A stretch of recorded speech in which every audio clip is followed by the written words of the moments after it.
Bonjour et bienvenue dans cette vidéo, nous sommes le jeudi 21 août et je voulais voir avec vous l'action Novo Nordisk. Donc suite à ces dernières baisses, en fait, Novo Nordisk a suscité beaucoup d'intérêt, et notamment avec beaucoup de vidéos YouTube pour savoir s'il fallait l'acheter ou non. Donc c'est ce qu'on va essayer de voir ensemble dans cette vidéo, alors plus particulièrement en analyse technique, hein, pas du tout en fondamental. Donc Novo Nordisk est une action danoise dans le secteur de la santé. Et elle produit des produits contre le diabète et l'obésité et contre quelques maladies rares. Donc c'est une grosse société de 78 000 personnes. Et côté notation zone bourse, elle a de forts fondamentaux, ce qu'on voit, donc plutôt faible sur les autres axes, avec tout de même un petit peu de visibilité. Donc malgré cela, elle a une note investissement de 4 étoiles, ce qui est plutôt bon. Donc si on passe côté analyse technique. Donc tout d'abord, elle a connu un ATH à 138 € la semaine du 24 juin 2024. Depuis cet ATH, elle a connu une baisse constante qui a été accompagnée par cette oblique représentée en noir, donc qui a fait résistance, et qui a été travaillée quand même à plusieurs reprises, donc 6 fois qu'on voit ici. Ce qu'il faut voir, c'est qu'elle n'a même pas, l'action n'a même pas travaillé la moyenne mobile 30 semaines qui est représentée en rose ici. Donc la fameuse moyenne mobile de Weinstein. Ce que je voulais voir aussi avec vous, c'est au niveau RSI, donc si on prend la clôture hebdo qui a confirmé la baisse, là, donc la cassure de la moyenne mobile 30 semaines, avec une forte bougie rouge, ce qu'on voit au niveau RSI, c'est que le niveau 50, le RSI était toujours en dessous du niveau 50, qui est la ligne noire ici. Donc vraiment baissier, fortement baissier. Donc plutôt mauvais quoi. Donc c'est vraiment un déconseil de rentrer en position sur cette action à l'achat ou en renforcement de position. Donc, ce que je conseillerais, c'est vraiment d'attendre qu'on passe cette oblique baissière avant de pouvoir songer à rentrer à l'achat. Ce qu'il faudrait envisager, c'est éventuellement un début d'un range, comme ça, qui passe cette résistance oblique pour éventuellement y songer.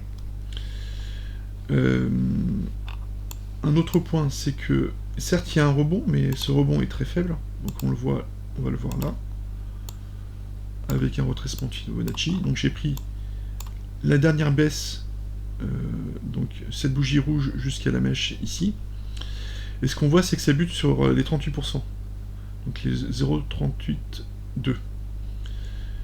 Donc avant de songer un retournement, il faudrait déjà passer donc ce plus bas ici, qui correspond à peu près au niveau 61%.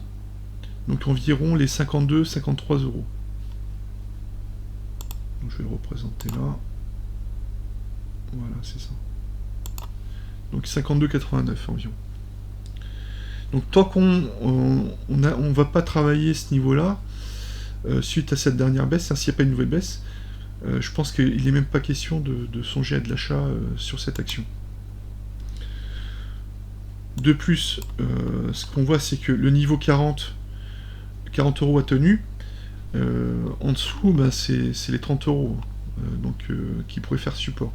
Donc entre les 30 et 40 €, il n'y a rien qui retiendrait le prix a priori. Alors il y a peut-être le niveau 35 € qui a été un peu travaillé, mais très légèrement.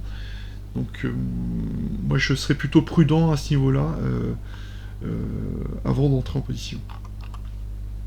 Donc je suis assez négatif sur l'action, mais il y a quand même deux motifs d'espoir. Ce qu'on va voir, c'est que c'est au niveau des volumes. Donc sur ce dernier rebond, c'est qu'on voit que on a une forte augmentation du volume par rapport aux semaines précédentes.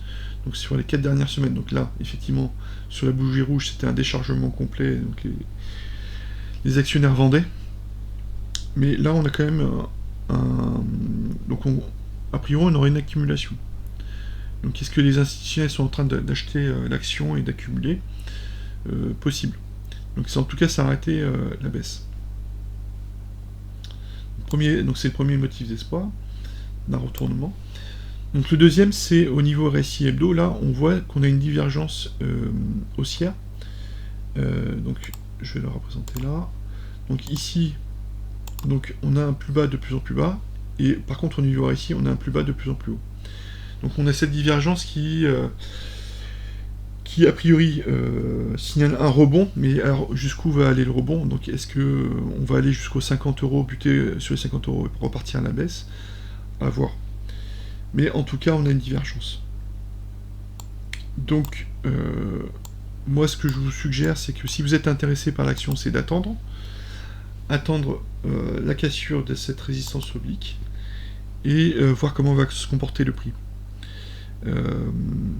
Donc on pourrait avoir un range et repartir sur une phase 2 de Weinstein.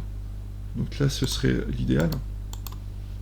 Mais ça pourrait très bien casser à la baisse, comme on l'a vu récemment sur Téléperformance, où ça a rangé, et puis bah, en fait le range a cassé par le bas. Donc voilà, donc tout ce que je peux vous dire, c'est qu'aujourd'hui il ne faut certainement pas acheter. En tout cas si vous êtes plutôt investisseur.